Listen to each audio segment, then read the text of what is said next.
ఆ భగవద్గీతలో 2 శ్లోకాలు చెప్తారయ్యా. అవి ఎప్పుడు నాకు అర్థం కాని పజిల్ లాగానే ఉంటుంది. మీరు ఏమైనా అర్థం చెప్పి, ఎందుకంటే ఇంతమంది వక్తలు, ఇంత బాగా మాట్లాడే వక్తలు ఉన్నారు కాబట్టి దానికి అర్థం బాగా చెబుతారేమో నా ఉద్దేశం.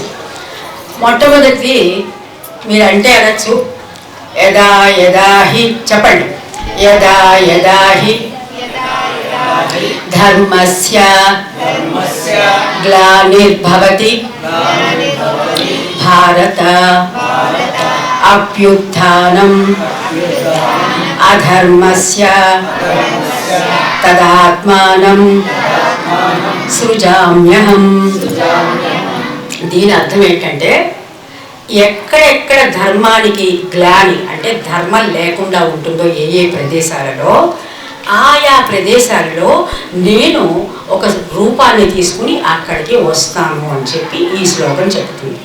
ఎక్కడెక్కడ అధర్మం ఎక్కువగా ఉంటుందో అక్కడ ఆ భగవంతుడు ఒక రూపం తీసుకుని అక్కడికి మానవ రూపంలో వచ్చి మిగతా ఆ ధర్మాన్ని మళ్ళా పునఃప్రతిష్ఠిస్తారు.